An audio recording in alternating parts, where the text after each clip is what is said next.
and he has a question from the first session. So if Vaibhav Shriji is fine, then he can ask that question. So I thought, Yeah, I'm fine and okay. thank you, Prakash ji. मैंने वो आपका पहला सुना, तत्वासुद का पहला ही volume. हम्म आपने कहा कि वो हीरा से जौहरी ज्यादा ये है, महत्व हम्म। ज्यादा है। हाँ जी, हाँ जी। और बाद में आपने कहा कि गणधर भगवंत और तीर्थंकरों में गणधर भगवंत का वैल्यू ज्यादा है। तो क्या है, वो तीर्थंकर तो टॉप मोस्ट है, कानूबुलो ने अपने तक लाया हुआ है, वो अपने पास आता ही नहीं था गणधर ना होते तो। बराबर है, बराबर है। हाँ तो फिर हाँ, ये बात है ना, हम जो भी बात कर रहे हैं ना, उसको हम कौन सी पॉइंट पे खड़े होके बात कर रहे हैं उसे समझना। जब मैं ये बात कर रही हूँ कि गणधर भगवान इसलिए महत्वपूर्ण है क्योंकि उनके होने से तीर्थंकरों का ज्ञान बाहर निकल पाया, और वो ज्ञान बाहर निकला तो हमारे पास तक पहुंच पाया, है ना। अब जैसे देखो ना, सागर में बहुत पानी है, लेकिन अगर हमें प्यास लगे तो हम क्या करेंगे? क्या सागर का पानी डायरेक्ट पी पाएंगे? सागर ही पानी का महान स्रोत है, लेकिन हम डायरेक्ट नहीं पी सकते। ये सागर का पानी जब भाप बन के बादल बनेगा, ये बादल जब आपस में टकरा करके बारिश बनेगी, और ये बारिश जब लौट करके हमारे पास तक पहुंचेगी, तो वो पानी हम पी पाएंगे। वो सागर से ही रहा है, लेकिन हमारे पास जब बहुत प्यास होगी तब भी हम सागर के पानी से अपनी प्यास नहीं बुझा पाएंगे। हमारी प्यास के लिए सागर का पानी को कितनी सारी प्रोसेस से होकर के जब बादलों से हमारे पास बारिश बन के आया, फिर वो बारिश से भी किस किस तरीकों से हमारे पास तक पहुंचा, तो वो सारे साधन महत्वपूर्ण है। तो अभी जो मैं बात कर रही हूँ कि तीर्थंकर महान है, लेकिन तीर्थंकर से भी हमारे लिए उपकारी कौन है? हमारे लिए उपकारी वो प्रज्ञा पुरुष हो गए जो तीर्थंकर, जिनकी उपस्थिति से तीर्थंकरों की वाणी निकली, अन्यथा तीर्थंकर देखना ही नहीं देते, मौन ही रहते। गौतम बुद्ध के बारे में ऐसी कथा आती है कि गौतम बुद्ध को जब संबोधि प्रकट हुई, वो चुप ही रहे, बोले ही नहीं, क्योंकि उनके भीतर एक स्थिति थी। वो कहते हैं जिनको समझना है वो वैसे ही समझ के पार पहुंच जाएंगे, और जिनको नहीं समझना है वो मेरे बोलने पर भी उस बात को लेकर के विवाद बनाएंगे, मत बनाएंगे, शास्त्र बनाएंगे, संप्रदाय खड़ी कर देंगे। तो उनके भीतर ऐसी थी कि मैं बोलूं ही ना। कहते देवताओं ने उनके साथ बहुत रिक्वेस्ट करी कि आप ठीक कह रहे हो कि जिनको पहुंचना है वो पहुंच जाएंगे, जिनको नहीं पहुंचना है, विवाद करना है, वो तो आपके शब्दों से भी विवाद ही पैदा करेंगे। लेकिन कुछ ऐसे लोग हैं जो किनारे पे खड़े हैं, कुछ ऐसे लोग हैं जो इंतजार कर रहे हैं कि सामने कोई बुद्ध पुरुष दिखाई दे तो उनके भीतर का भरोसा पूरा हो जाए, वे छलांग लगा सके। उनको छलांग लगाने के लिए आपकी आवाज की जरूरत है, आप बोलिए। और तब बुद्ध ने बोला, और यही हुआ। कुछ लोग पहुंच गए, कुछ लोग पड़े रहे, अड़े रहे, खड़े रहे, झगड़ा फसाद खड़े करते रहे, और आज भी वही हो रहा है। महावीर के नाम पर कितने संप्रदाय हमने खड़े कर दिए। वे महावीर जो एगे आया की बात कर रहे हैं, हम एक आत्मा की बात कर रहे हैं, लेकिन वो एक आत्मा कोई हो ही नहीं रहा। ना तो कोई दिगंबर हो रहा है, कोई श्वेतांबर हो रहा है, कोई फला हो रहा है, कोई फला हो रहा है। तो कहने का तात्पर्य क्या हुआ कि हम उस स्रोत को प्रणाम कर रहे हैं जहां से हमारे पास ये बात पहुंच पाई। और हीरा बहुत महान है, लेकिन हीरे का मूल्य क्या? वो तो जौहरी की आंख में मूल्य है। वो कहानी आपने सुनी है ना, कि किसी ने अपने गधे के गले में हीरा बांध दिया। वो तो आदमी धोबी था, उसको क्या पता, उसको लगा चमकीला पत्थर है, उसने बांध दिया। और वो जंगल के रास्ते से गुजर रहा है, सामने से एक आदमी मिला, उसने कहा ये चमकीला पत्थर मुझे दे दे। वो बोला ऐसे तो नहीं दूंगा, 2 रुपया लूंगा। वो कहे 2 रुपया तो नहीं दूंगा, 1 रुपया दूंगा। तो बोला नहीं नहीं, मैं नहीं देने वाला। वहां 2 रुपये 1 रुपये की बहस हो रही, फिर आगे चले। एक वो तो जौहरी था, उसने भी देखा, उसको समझ आ गया, उसने कहा मुझे दे दे। वो बोले नहीं नहीं, मैं 5 रुपये दूंगा। बोले नहीं, 5 रुपये तो नहीं दूंगा मैं तेरे को, तुम मेरे को 3 रुपये में दे दे। वो बोले नहीं दूंगा। वो आगे चला गया। लेकिन बाद में उसको जब पता लगा कि ये रुपया, ये जो मेरे गधे के गले में मैंने बांधा है, ये तो बहुत बड़ा हीरा है। और फिर एक जौहरी निकला और उसने पूछा कि इसका क्या रुपया है? बोले आप, मैं तो 5 रुपए में दूंगा। तो 5 रुपए की, तू 50 रुपए ले, लेकिन ये मुझे दे दे। वो लेके चला गया। उसको तो पता है इसका 50 रुपए भी मूल्य नहीं है, 5 रुपए भी मूल्य नहीं है, इसका तो मूल्य करोड़ और लाखों रुपए होंगे। और वो दूसरा जौहरी बाद में पीछे लौट के आया, लड़ने लगा कि अरे मुझे दो। बोले मूर्ख तो तू है, वो धोबी मूर्ख नहीं है जिसने 5 रुपए का बांधा या 3 रुपया बांधा। मूर्ख तू है कि तू 2 रुपए के लिए लालच में आ गया, और ये हीरा तो कितना का है। तो वो जो कोई पारखी है उसके लिए हीरा है, बाकी के लिए तो वो पत्थर है। और ऐसा ही तो है, ज्ञान किसके लिए ज्ञान है, गुरु किसके लिए गुरु है? अगर किसी शिष्य में प्यास है, किसी में व्यक्ति वाकई खोज है, तो उसके लिए कोई गुरु है, कोई सदगुरु है। बाकी के लिए तो कुछ है ही नहीं वो। गौशालक के लिए महावीर क्या है? दुश्मन है। लेकिन इंद्रवती गौतम के लिए महावीर भगवान है। और आज हम उन जिन महावीर को तीर्थंकर कह रहे हैं, क्या आप विश्वास करोगे कि जब महावीर मौजूद थे उनको लोग तीर्थंकर नहीं कह रहे थे? आज हम उनको तीर्थंकर कह रहे हैं, लेकिन जानकार अनुभवी लोग कहते हैं कि जब महावीर मौजूद थे, महावीर तब भी तीर्थंकर नहीं माने गए। महावीर मरने के भी कई 100 वर्षों के बाद उनको तीर्थंकर के रूप में स्वीकार किया गया। उस समय तो वे साधारण थे, अगर नहीं होते तो कैसे कोई उनके कान में कील ठोक के चला जाए? कैसे कोई उनके ऊपर तेजोलेशा का प्रहार कर दे? कैसे कोई उनके साथ ऐसी व्यवस्थाएँ करे? आज तो किसी साधु के साथ भी हम ऐसा नहीं कर सकते कि उसके कान में कोई कीला ठोक ले और कोई समाज पीछे खड़ा ना हो। लेकिन महावीर के पास कोई नहीं खड़ा था। क्यों? क्योंकि वे एकदम सर्वसाधारण हो गए। और विराट गुरु जी कहा करते हैं कि साधु का मतलब है जो साधारण है। और साधारण का मतलब क्या है? स्वामी जी बताते हैं साधारण का मतलब जो इंक्लूसिव हो गया, जो एक्सक्लूसिव नहीं है। और आज हम जब सब किसी साधु से मिलते हैं, तो हर एक साधु अपने आप को एक्सक्लूसिव बना रहा है, एक्सक्लूसिव समझ रहा है। तो इंक्लूसिव समझ ही नहीं रहा है। इंक्लूसिव होने का मतलब हम सबके साथ एक हो गए, समाहित हो गए। हमने अपनी कोई स्पेशल आइडेंटिटी नहीं बनाई। हम तो अपनी आइडेंटिटी से अपने आप को कैसे डिसएसोसिएट हो जाए, इसके लिए सारी साधना है। पर यहाँ तो हर साधु भी इसी दौड़ में है लगा कैसे हमारी एक स्पेशल आइडेंटिटी बन जाए।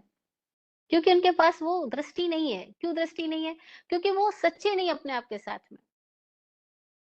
अब सच्चे क्यों नहीं अपने आप के साथ में? क्योंकि वो बिना अनुभव से किसी एक फ्रेम में फिट कर दिए गए हैं और एक फ्रेम्ड लाइफ को जी रहे हैं। अपनी सच्चाई को जी नहीं रहे। एक साधु से मेरी एक बात होती थी पहले, बहुत सालों पहले की बात है, 2017-18 की बात है। पूना में मैं थी और वो साधु भी उसी जगह आके ठहरे जहाँ मैं ठहरी हुई थी। तो मैंने उनसे बातचीत करी। तो कहते देखो हम तो केवल हमारे आचार्य ने जो बोला हम उसी को बात करते, उसी को फॉलो करते, हम अपनी बुद्धि नहीं लगाते। मैंने कहा अच्छी बात है, लेकिन क्या आप समझ पा रहे हो कि आप जो बोल रहे हो कहीं आपका अनुभव भी है, या कहीं आप उस जगह को जी भी रहे हो, या कहीं आपके भीतर जो प्रश्न पैदा होते हैं उनके साथ आप बात करते हो? बोले नहीं नहीं, प्रश्न तो पैदा ही नहीं होने देते, क्योंकि प्रश्न पैदा हो गया तो फिर हम अपने आचार्य की आज्ञाओं को कैसे मानेंगे? हम संप्रदाय में जी नहीं सकते। अगर हमने प्रश्न पैदा खड़े कर दिए तो हम संप्रदाय से बाहर चले जाएंगे, हम परंपरा से हट जाएंगे, और फिर परंपरा से हट गए तो हमें पूछेगा कौन, हमें मानेगा कौन? ये भय सता रहा उनको। And that is the real situation. खैर, आपका प्रश्न था कि तीर्थंकर तो सबसे महान है, तो आपने गणधर को कैसे महान बोल दिया? हाँ, तीर्थंकर ही सबसे महान है, लेकिन गणधर हमारे लिए उपकारी है, क्योंकि उनकी वजह से हमारे पास तक ये ज्ञान पहुंच पाया। और जब मैं ये बात कर रही हूँ तो मैं रेफरेंस के साथ बात कर रही हूँ कि वाचक उमास्वाती जी को हम क्यों प्रणाम कर रहे हैं, क्योंकि वो हमारे लिए उपकारी है। उन्होंने इस ग्रंथ की रचना की जिसके ऊपर आज हम बात कर पा रहे हैं, जिससे हमें मोक्ष शास्त्र का, सूत्रों का एक संक्षिप्त ज्ञान मिल पा रहा है। तो जब मैं वाचक उमास्वाती जी की स्थिति को साथ अपने आप को रिलेट कर रही हूँ, तो उस समय मैं सोच रही हूँ कि वो हमारे लिए वैसे ही प्रज्ञावान हो गए जैसे तीर्थंकरों से गणधर तक वाणी आई, गणधरों से इनके पास तक वाणी आई, और तब आज हम तक पहुंच पाई। पानी तो समुद्र का है, लेकिन समुद्र के पानी से वो भाप बना, वो बादल बना, वो बादल बारिश बना, और वो बारिश किसी भांति हमारे पास तक पहुंच पाई। वो सारे साधन महान है। और जब हमें प्यास लगेगी तो हमको तो हमारे घर का नल ही काम आएगा, हमको समुद्र काम नहीं आएगा। हमको घर में जो पानी पहुंचा रहा है ना, अगर वो पाइपलाइन खराब हो गई जो घर में पानी ला रहा है, तो हम क्या करेंगे? हमारे लिए प्यास कौन बुझा रहा है? वो हमारे लिए सबसे महत्वपूर्ण हो गया, क्योंकि इस समय मेरी प्यास कौन बुझा रहा है?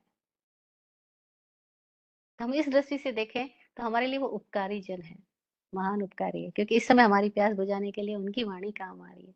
तीर्थंकर से देशना निकल ही इसलिए पाए क्योंकि उनके सामने वो आए।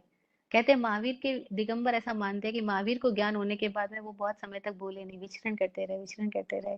कोई 49 डेज के बाद में वो बोलते हैं कि वो एक पर्टिकुलर जो शुद्ध पंचमी या 11 का कोई दिन बताते हैं कि उस दिन उनके पास जब इंद्रभूति गौतम पहुंचे तब महावीर की वाणी खिली, महावीर की देशना जरी। ऐसे दिगंबरों की मान्यता है, और बात भी ठीक लगती है ना? धन्यवाद, आपने प्रश्न किया। नहीं, आपके लॉजिक से हिसाब से तो फिर जिस गुरु के पास मुझे ज्ञान मिला है, वो गणधर से भी महान है, कारण मेरे तो वो गुरु से मान मिला है। हाँ हाँ बिल्कुल है हो ही, सकता ऐसा नहीं, ही है। तो मैं ऐसा तो बोल सकता नहीं कि गणधर से भी मेरे गुरु महान है करके। जैसे नहीं। आपने तीर्थंकर से भी महान गणधर बोले, क्या उन्होंने आपको दिया है, हाँ जी, हाँ जी। धर्मा स्वामी के परंपरा से अपने पास आया हुआ है, हाँ जी, हाँ जी। और मैंने तो मेरा गुरु से मेरे को मिला है। हाँ जी, हाँ जैसे जी। मैं आपको गुरु मान लूं और आपसे आपसे मेरे को मिला, तो मैं आपको ऐसा थोड़ी बोल सकता हूँ कि आप गणधर से भी महान है करके, आप तीर्थंकरों से भी महान है करके। हाँ क्या जी, बोल हाँ सकता हूँ जी। मैं आपको, वो लॉजिक पे, आपके लॉजिक पे? हाँ, हाँ। अब यहाँ पे बात आती है ना, जब किसी शिष्य को वाक़ई आँख खुलती है किसी गुरु के पास में आकर के, तो उसके लिए वो गुरु ही उसका तीर्थंकर होता है। ये हमारी मान्यताओं में है कि तीर्थंकर 24 ही होते हैं, तीर्थंकर एक पर्टिकुलर वही होते हैं, पर्टिकुलर वही होते हैं, बिल्कुल भी ऐसा नहीं है। मेरी आँख का ऑपरेशन जिसने कर दिया ना, जिसने मेरे भीतर दृष्टि दे दी ना, जिसने मेरे भीतर जिसकी कृपा से, जिसकी वाणी से, जिसके सानिध्य से, जिसकी उपासना से मेरे भीतर जागरण घटित हुआ, मेरे लिए तो वही तीर्थंकर हुआ ना, क्योंकि उसने मुझे घाट पे पार पहुँचाया। और तीर्थंकर एक ही थोड़ी होते हैं, तीर्थंकर यानी मल्लाह, नाविक, वो जो नाव में बिठा करके एक किनारे से दूसरे किनारे पे आपको पहुँचा दे, उसको हमने तीर्थंकर बोला। तीर्थ बनाने वाला, घाट बनाने वाला। तो हमारे लिए वाक़ई वही महान है, वही हमारा तीर्थंकर है, वही महावीर है, जिस गुरु ने हमारे के भीतर, जिसकी पर्युपासना में हमारे भीतर कोई जाग आ गई, वही हमारे लिए तीर्थंकर हुआ। और कभी तीर्थंकर सीमित नहीं होते। आप देखो ना, हम थोड़ी कह सकते हैं कि वही हवाएँ महान है जिन्होंने 5वीं सदी में फूल खिलाए थे या आज से 26,000 वर्ष पहले फूल खिलाए थे। वो सारी हवाएँ महान है जो आज भी फूल खिला रही है। पर फूल खिले ना, हमारे भीतर कुछ घटना घटे ना, हम मान्यताओं में चले जाते हैं कि क्या वो महावीर वही महान है, कोई गणधर इंद्रपति गौतम ही महान है। वो सब आज भी मौजूद है। आज भी कोई है गुरु, हमारे भीतर वो प्यास हो, तो जो हमारे भीतर वो स्थिति में बदलाव लाएगा, हकीकत में वही तीर्थंकर है हमारे लिए। और वो महावीर और वो एक ही है, अलग नहीं है। जो गुरु है वो कभी अलग होते ही नहीं, जो सिद्ध है वो कभी अलग होते ही नहीं। हमारी दृष्टि में फ़र्क है। हम ये भेद करके पकड़ के बैठते हैं। और ये भी बाहरी भेद है, तीर्थंकर, गणधर, ये सब पदवियों के हमने भेद डाले हैं। हकीकत में तो जिसमें भी जागरण आ गया वो सब मुक्त पुरुष, और सारे मुक्त पुरुष महान है, उनके अंदर तो कोई भेद ही नहीं है। ये तो हमारे भीतर में है बाइफरफिकेशन की, ये अपर है, ये लोअर है, हायरार्की है हमारे दिमाग में। लेकिन आप देखो, जब जो असली गुरु होता है ना, वो कभी हायरार्की डेवलप ही नहीं करता है। उसके पास में कोई हायरार्की होती ही नहीं है। लेकिन ये हमारी अपनी-अपनी आंतरिक स्थितियों से हमारे भीतर में हायरार्की पैदा हो जाती है। हमारे भीतर की कोई सिचुएशन है, कभी हम भी पोस्ट के भेद से देख रहे हैं। हकीकत में तो there is no post, no difference. जो जागे-जागे सब एक है, सोए-सोए सब एक है। सभी सयाने एक मत, बोलते हैं ना? जागे-जागे सब एक है, वहाँ कोई भेद नहीं है, ज्योति-ज्योति में कोई भेद नहीं है, भेद तो सारे दीपकों में है। और दिए की लड़ाइयाँ वो कर रहे हैं जो अंधेरे में है, जो अज्ञान में है। जिसके भीतर की ज्योत जगी, वहाँ तो कोई भेद ही नहीं है। ना तो आज महावीर में भेद है, ना इंद्रपति गौतम में भेद है। वो एक ही हो गए, क्योंकि ज्योत-ज्योत हो एकाकार हो गई, ऐसा समझो। तो हकीकत में हमारे लिए वो गुरु महान है, वो तीर्थंकर से भी महान हो गया, क्योंकि हमारी प्यास किससे बुझी है? मैंने कहा ना, कितना पानी आपके शहर में हो, लेकिन आपके घर की पाइपलाइन खराब हो तो आप क्या करोगे? आपके लिए आपकी प्यास बुझाने के लिए तो आपकी घर की पाइपलाइन का ठीक होना ज़रूरी है ना। और घर में सबके पास आँख है और एक आदमी अंधा हो, और वो अंधा आदमी सोचे, सोचा, ऐसी रियल घटना घटी है। उसके एक आदमी के घर में 9 बहुएँ, 9 बेटे, उसकी अपनी पत्नी, लेकिन वो अंधा। तो किसी अनुभवी ने कहा कि तुम अपनी आँख का ऑपरेशन करा लो। वो बोले, मेरे को क्या ज़रूरत है, मेरे पास इतनी आँखें तो है। जैसे इमोशनली हम नहीं कह देते, मेरे इतने भाई तो है, मेरे इतने दोस्त तो है, मेरी इतनी आँखें तो है। वो बोलती है, वो आदमी बोला कि मेरे पास तो 20 आँखें हैं, मेरे पास 9 बेटे, 9 बहुएँ, मेरी अपनी पत्नी, इतनी सारी आँखें मेरे पास है, मेरे को क्या आँख की ज़रूरत है? लेकिन फिर किसी न किसी दिन उसके घर में आग लग जाती है। आग लगी, सब लोग भाग गए, बाहर निकल गए।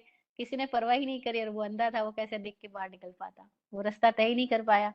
और जब वो जलने लगा, तब उसको ख्याल आया कि मैं अपनी आँख का ऑपरेशन करा लेता तो ठीक रहता। तो जिसने मेरी आँख का ऑपरेशन किया, हाँ, मेरे लिए वही महावीर है, वही इंद्रवती गौतम है, वही भगवान है। क्योंकि गुरु और गोविंद एक ही है, एक अर्थों में। जब शिष्य के भीतर वो स्थिति हो। और ये बातें शब्दों की नहीं, बातें स्थितियों की है। और स्थिति प्रकट हो, वो मजेदार बात है। नहीं तो हम सब क्या पता मान्यताओं में उलझते जाते हैं। और यात्रा करो तो आपको समझ आएगा कि भेद कहाँ है। यात्रा जब तक नहीं करेंगे तब तक हम ऐसे ही मनाते जाएँगे, ये तीर्थंकर महान कैसे बोल दिया, गणधर के उससे ज़्यादा महान कैसे बोल दिया।